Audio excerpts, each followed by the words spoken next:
The donkey shouldn't have been out that far, not in the part of the mountain where even echoes refused to travel.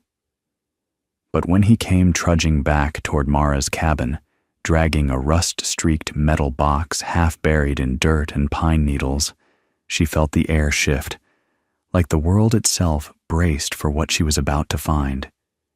She hadn't even opened the lid yet, and still. The mountain had already gone quiet. The mountain air had a certain weight that morning, quiet, expectant, as if the world were holding its breath. Mara felt it before she understood it, the same way she sensed storms long before thunder reached her cabin.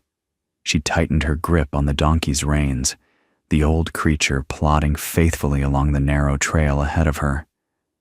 She had woken with a heaviness in her chest, a feeling she hadn't shaken in years. It whispered, "Something is coming." She didn't yet know whether it was a warning or an invitation, only that she could no longer ignore it. Mara had lived alone in these mountains for 8 years, long enough for solitude to become both comfort and cage. She moved through her days with a quiet precision, chopping wood, mending fences, gathering herbs. Today was no different, at least on the surface, but something in the silence felt wrong. Even her donkey, usually indifferent to the moods of nature, kept flicking his ears nervously. Mara tried brushing off the unease, but it lingered like cold breath on the back of her neck. She whispered to herself, a habit she'd grown into. "Stay steady. Whatever comes, you've survived worse." They were halfway down the ravine when the donkey stopped so abruptly that Mara almost collided with him. He brayed softly, not in fear but confusion, tugging against the reins. "What is it, boy?" she murmured. He wasn't looking at her. He was staring at something half buried beneath a spill of stones. At first, Mara thought it was another chunk of scrap washed down from the old mining route. But then the morning light shifted, glinting off a smooth metal surface. Too smooth, too deliberate. Mara stepped closer, heart thudding, her breath forming small, uncertain clouds in the cold. The object was rectangular, the size of a small chest, its edges dulled by dirt and time. The metal wasn't any alloy she recognized, neither iron nor steel, nor the weathered tin that miners had left scattered decades ago. It felt wrong, out of place, as if it had no business being in these mountains. The donkey nudged it again, snorting impatiently. Mara hesitated, studying the strange grooves carved into the surface. They weren't ornamental. They reminded her of veins, branching patterns etched with purpose. Her fingertips tingled before she even touched it. "Where did you find this?" she whispered. She knelt cautiously, brushing away layers of dust and shale. The metal beneath was cold, colder than the air, colder than stone. And though it was half buried, it showed no rust, no decay. It was as if time had passed around it, not through it. Mara tried lifting the object, expecting weight, resistance, but it was startlingly light, too light. Her pulse quickened as she realized the donkey hadn't just discovered it. He had dragged it partway out of the debris, rope marks visible along one edge. Whatever it was, he had decided she needed to see it. Mara didn't believe in signs. Life had taught her that meaning was often something people invented to comfort themselves. But the timing unsettled her. She hadn't slept well in days. She felt watched when the wind died. She sensed movement in the forest when nothing moved. And now, this. She slid her hands beneath the box, lifting it with both palms. A faint vibration hummed through the metal, so subtle she questioned whether she imagined it. The donkey stepped back, ears flat, as though instinctively wary. Mara swallowed hard, feeling a whisper in her bones. This wasn't meant to be found. The walk home felt different. Each step seemed louder, heavier. The forests that usually comforted her, the whispering pines, the shifting blue shadows, felt foreign, almost hostile. Birds didn't sing. Even the wind refused to speak. She kept glancing over her shoulder, convinced something was following her. But every time she stopped, the mountains lay still, blanketed in silence. The box grew warmer in her hands, almost imperceptibly, as if responding to her proximity. Mara tried to ignore it, tried focusing on the trail, on the donkey's slow gait, on anything but the metallic pulse radiating beneath her fingertips. Her cabin appeared at last between the evergreens, small, weathered, but undeniably hers. A place built from memories she rarely allowed herself to revisit. She pushed open the door, set the metal box gently on the table, and stood back. The moment it left her hands, the warmth vanished. The surface dulled. The humming quieted. Mara exhaled shakily, unaware she had been holding her breath. "You are trouble," she whispered to the object. The cabin's interior suddenly felt too cramped, as if the box stole space somehow, as if it carried the weight of another world inside its hollow frame. She circled the table slowly, observing the grooves again. They pulsed faintly in the daylight, though she told herself it was only her imagination. She fought the urge to open it immediately. Curiosity had always been her weakness, the very thing that had once led her into danger she'd spent years climbing out of. She forced herself to light the stove, make tea, and take slow breaths. But her gaze kept returning to the box, pulling her like a tether she couldn't sever. "Not yet," she murmured aloud. "I need to think." But thinking offered no comfort at all. That evening, a thin fog crept across the valley, rolling between the trees like pale fingers reaching for her doorstep. Mara stood outside, mug warming her hands, watching the mist swallow the lower slopes. Fog wasn't unusual, but tonight it carried a strange density, a hush that pressed against her skin. The donkey paced near the fence, restless, ears swiveling toward sounds Mara couldn't hear. She turned toward the cabin window where the box sat on the table. Even from here, she felt its pull. A quiet, invisible thread binding her to something she didn't understand. Inside, she bolted the door and lit a single lantern. Shadows stretched along the wooden walls, bending in ways that made her chest tighten. Mara sat across from the metal box, elbows on her knees, studying it as if it might speak. A memory surfaced, unbidden, sharp. A night years ago when she'd opened something she shouldn't have. A letter that had shattered her life. Since then, she'd sworn never to chase mysteries, never to invite the unknown. But life, she thought bitterly, had a cruel sense of humor. The box wasn't waiting. It was asking. She reached out, fingertips hovering over the lid. It didn't have hinges or clasps, no obvious seam where it could be opened, just smooth metal and the faint network of grooves. "How did you close?" she whispered, sliding her palm across the top. As if in response, the grooves lit briefly, dim like dying embers awakening. Mara yanked her hand back, heart lurching. The glow faded instantly. Silence returned. But the message was clear. The box wasn't dead. It wasn't inert. It was listening, reacting, and she was no longer approaching it as a stranger. Sleep refused to come. Mara lay in bed, staring at the ceiling as the mountain wind rose, brushing the cabin walls with long, restless strokes. She kept replaying the moment the grooves glowed. Was it real? A trick of light? Her own exhaustion twisting perception? But deep down, she knew better. She'd lived too long in these mountains not to recognize when something was alive with intention.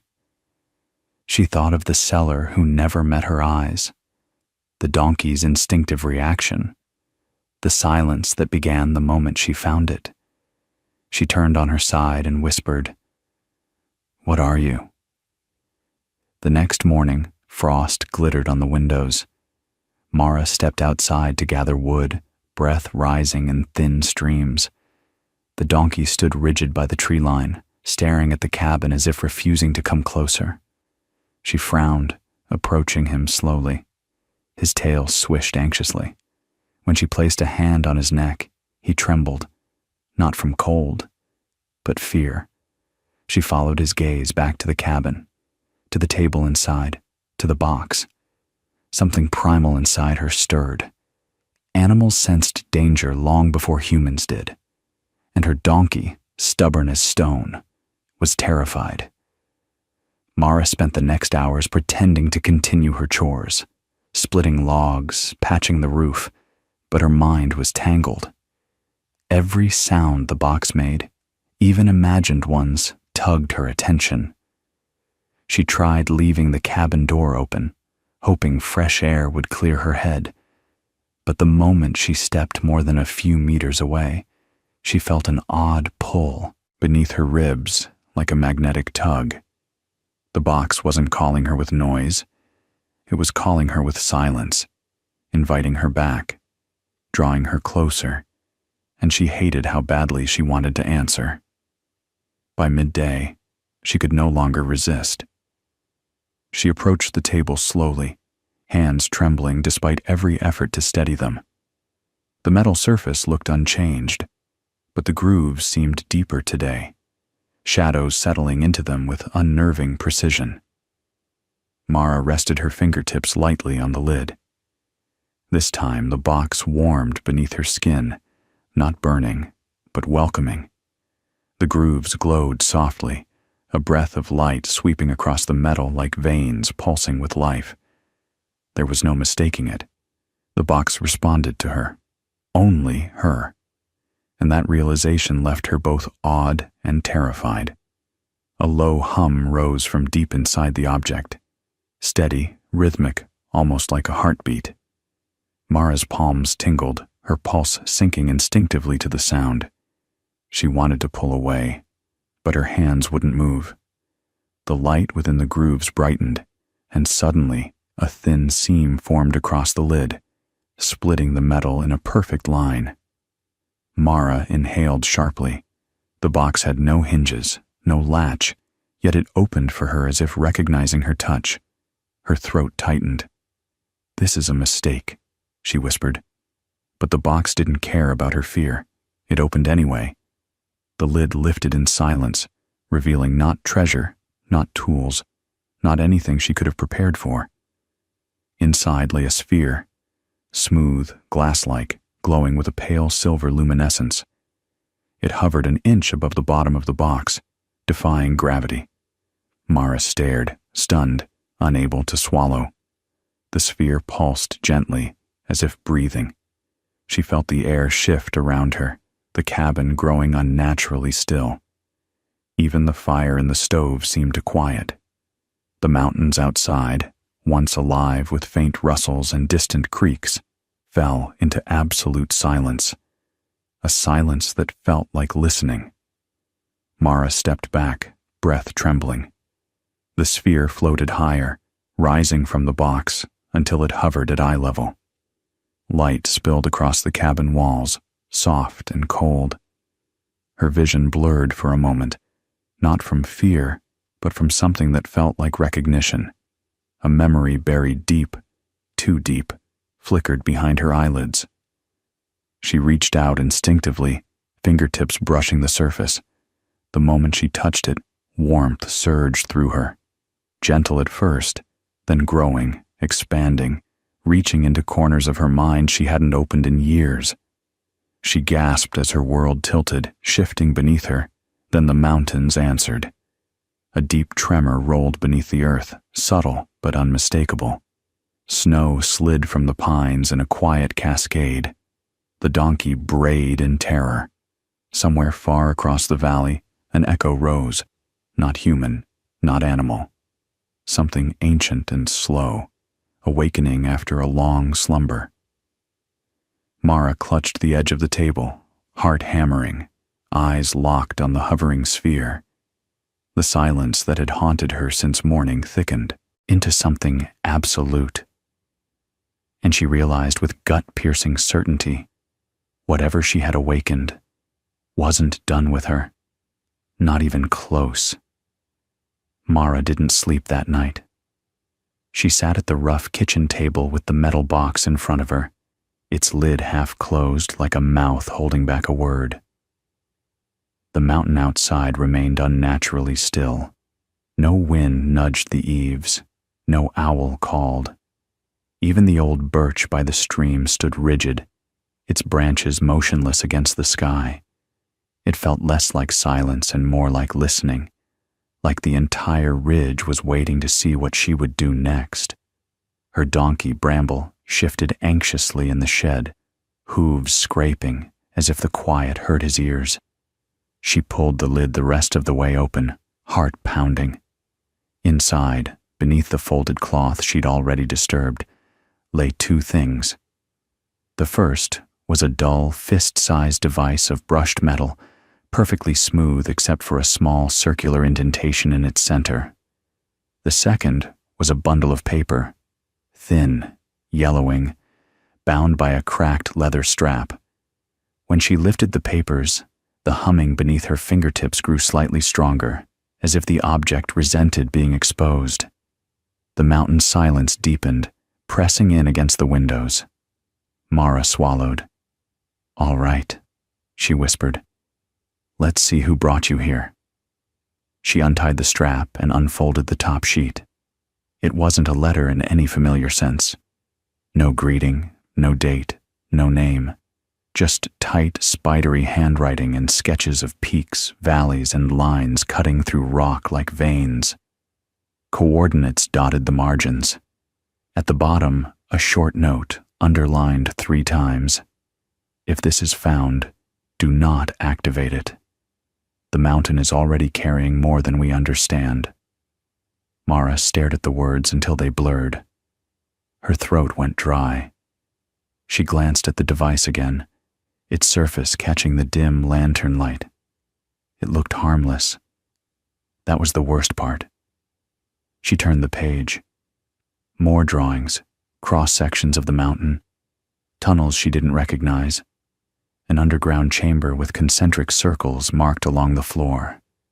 In the corner, a small sketch of something that looked disturbingly like the box in front of her, with the word "anchor" scribbled beneath it. Her pulse quickened. She had never been a scientist, never been one for theories and diagrams, but she knew what anchors meant in bad weather. The only thing keeping you from being swept off the cliff. Was this an anchor for the mountain, or for something inside it? Outside, Bramble stamped again, louder this time. The urge to touch the device grew, irrational and strong. It wasn't curiosity alone. It felt like pressure, like the heaviness in the air before a storm. She slid her fingers along the edge without meaning to, drawn to the small circular indentation at its center. The metal was not just warm now. It throbbed faintly, a heartbeat under steel. Mara snatched her hand back, breath sharp. The lantern flickered. For a moment, the silence outside turned so absolute she couldn't even hear her own blood rushing. Then a distant rumble crawled through the ground, low and unsettling, like the mountain had groaned in its sleep. She slammed the lid shut, the hum cut off mid-beat. The pressure in her ears eased, just slightly. Outside, a single brittle sound emerged, a dry twig snapping somewhere in the forest. It was so small, so ordinary, that Mara nearly wept with relief. She blew out the lantern and sat in the dark, watching the outline of the box. "You don't want to be awake," she murmured, "and I don't want you awake either." But the pages spread out in front of her told another story, a long one. There were survey stamps, old mining company names crossed out angrily, references to a team that had gone too deep. The words stopped mid-sentence on one page, the ink smeared as if the writer's hand had jerked away. Morning came gray and reluctant, light creeping across the cabin floor like it was afraid to disturb something. Mara stepped outside, half expecting the world to look different, to find new cracks in the cliff, or trees bent in unnatural shapes. Instead, everything looked the same yet wrong, as if someone had painted a perfect picture of her valley and forgotten to add a soundtrack. No birds, no wind. The creek ran in silence, foaming white against the stones, but offering no song. She watched the water move with mute agitation. The box hadn't changed the way things were. It had changed the way they could be. She found Bramble pacing the small paddock, ears pinned and eyes wide. He came to her immediately, pressing his shaggy head into her chest, seeking reassurance he rarely asked for. "You brought it," she reminded him softly, one hand buried in his coarse mane. He huffed through his nostrils, something like apology in the gesture. Or maybe she was imagining that, seeing intention in an animal because she needed someone to blame other than herself. She scratched his neck, grounding herself in the simple solidity of him. "It's not your fault," she whispered. "We drag home broken things. It's what we do." All day, she tried to work, tried to chop wood, mend the broken hinge on the shed door, heat a pot of stew. But every task felt wrong with the mountain watching in wordless stillness. She found herself checking the box every hour, as if it could have moved on its own. It never did. Yet when she drew close, the air around it thickened in that same faint, invisible way, the suggestion of a storm that never quite arrived. By mid-afternoon, her nerves had frayed into thin threads. The papers called to her again. Warnings or not, they were the only answers she had. One page carried a simple sketch that made her breath hitch. It was her valley. She recognized the curve of the creek, the jagged line of the ridge, the flat clearing where her cabin stood. A small X hovered just above the cliff on the far side, the same stretch of stone where Bramble liked to graze in summer. Next to it, the note, "Anchor buried here after Incident 3. Do not remove without reinforcements." The mountain reacted to last activation, massive infrasound resonance event, wildlife collapse, 2 casualties. Mountain went silent for 9 days. The word silent was underlined. Her fingers tightened on the paper. 9 days. She read on. The writer's tone shifted from scientific to frightened as the pages progressed. They described vibrations only instruments could detect at first, then strong enough to rattle teeth. Described flocks of birds dropping out of the sky, hearing organs damaged beyond repair. Described a sense of pressure on the mind, like thoughts being held underwater. Mara leaned back, her chair creaking in the quiet. The box on the table seemed smaller now and far more dangerous, a grenade with no pin to throw away. They hadn't buried it to hide treasure. They had buried it to keep the mountain calm. And now she had dug its calm away. The knock on her door made her flinch so hard the chair nearly tipped. For a heartbeat, she thought it was the mountain itself knocking. Stupid, she told herself. Get a grip. But her hand still shook as she opened the door. A man stood there in a heavy coat dusted with frost, his beard shot through with gray. She recognized him vaguely, the district ranger who patrolled the lower trails sometimes, someone she'd only ever seen at a distance. Today, his normally easy posture was tight. "Mara Elling?" he asked. His voice sounded wrong against the quiet, too loud and too flat. She nodded slowly, blocking his view of the table with her body. Ranger Kellen, right? He tipped his head once, eyes scanning the valley behind her over her shoulder. You notice anything unusual last night? He asked. She laughed once, humorless. Define unusual. He shifted his weight. We've had reports from the villages. Animals acting strange. Dogs howling, then going dead quiet. Birds abandoning the lower slopes. Someone said the wind just stopped. He met her gaze. You live closest to the ridge. I figured if anything odd started there, you'd have seen it. She thought of the donkey dragging the box, the moment the lid opened, the silence pouring in like water. She considered lying. The words lined up easily in her mind. No, nothing strange. Just a storm. Must be the season. But something in Kellen's jaw, in the way his eyes kept drifting toward the cliffs, told her he already suspected more. He wouldn't have come all this way for vague rumors. I found something, she said instead, the confession tasting like metal. Well, my donkey did. She stepped aside, letting him into the cabin. His gaze landed on the box immediately, as if drawn. He went still. For a breath, the whole room held itself frozen. You've got to be kidding me, he whispered.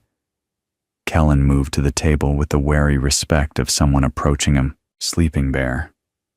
I thought they took all of these out years ago, he muttered. Mara frowned. You know what this is? He exhaled slowly, eyes never leaving the metal. Not exactly, but I know what it does. He tapped one knuckle lightly against the lid, then pulled his hand back like he'd touched an electric fence. My father worked for the survey teams up here in the 70s. They planted devices inside the mountain. For research, they said. Studying resonance, reading the Earth's heartbeat. But things went wrong. Mara slid the papers toward him. These were inside. He skimmed the pages, his mouth tightening more with each line. Yeah, he said quietly. This matches some of the stories he used to drink himself sick over. He looked up. When did it get quiet? The moment I opened it, she admitted. Like the mountain inhaled and never let the breath back out. Kellen closed his eyes briefly. Then it's already tuned itself. It's listening. The word made her skin crawl. Listening to what? He shook his head. Not what. Where? It's designed to map the mountain's insides using sound we can't hear. But the mountain always answers. She didn't like the way he said always, like it was a rule of nature that could not be bent. And when it answers? She asked. He flipped to the page marked Incident 3, tapping the underlined silent. Whatever's inside this box pushes the mountain hard enough that everything else that lives here gets drowned out. Think of someone playing a note so deep and loud that nothing else can be heard. Not your voice, not the wind, not even the bird's ability to navigate. It's more than silence. It's suppression. Mara thought of the dreamlike stillness outside, the soundless creek, the restless donkey. It fit too well. So we turn it off, she said. We put it back. We bury it again. For the first time, Kellen's composure cracked. You don't just turn these off. They were supposed to be decommissioned decades ago, but half the old files are missing, and the people who knew how are dead or retired. And if it's already in sync with the rock... He trailed off, staring at the small device like it might explode or whisper. Then what? Mara pressed. We wait while the mountain tears itself apart? He looked at her sharply. That's not what it's doing. This is containment. It's quieting something down there. Something they woke up before. The room seemed to shrink around them. Mara felt the weight of stone above and below, pressing from all sides. She remembered the words anchor buried here, the diagrams of deep chambers. "You think there's something alive down there," she said slowly. Kellen shrugged one shoulder, but his eyes didn't deny it. Alive might not be the right word. A stress point. A fault that behaves strangely. Every time they pushed it, things happened on the surface. People got sick. Animals fled. They called it the throat. He tapped the device. These were the plugs they jammed into it. Mara imagined a wound forced to stay closed. She imagined what would happen if it opened. A tremor shivered through the floorboards, subtle but unmistakable. A cup on the table rattled, then settled. Bramble brayed once from outside, the sound sharp in the still air. They both flinched at hearing anything at all. "It's getting stronger," Mara said, voice low. Kellen nodded grimly. "That pressure you feel? The headaches? That's the resonance climbing." She hadn't told him about the dull pounding at the base of her skull, the way her thoughts felt thick. But now that he named it, she couldn't ignore it. "So we move it away from the valley," she insisted. "Take it up to the ridge, away from houses." "And closer to the throat," he countered. "If this thing is sinking directly with whatever's under there, dragging it around like cargo could make things worse." His gaze softened with something like sympathy. "You didn't cause this, Mara. You just pulled the thorn out enough to feel the wound again." She bristled despite herself. "Maybe, but the thorn is in my kitchen now." She paced once, twice, then stopped. "What if it doesn't want to sink here?" Kellen frowned. "What do you mean?" She pointed at the papers. "These drawings, they show multiple anchors. What if this one was moved? What if it's fighting to find its way back to wherever they first tied it?" He considered that, brow furrowing. If it's out of alignment, then maybe that's why the silence feels uneven. It's not fully connected, but it's trying. He sighed. There is one place they always treated like a control, a neutral point. He looked toward the northern window, as if he could see through the wall. The high lake, deepest part of the basin, cold enough to slow anything, even vibration.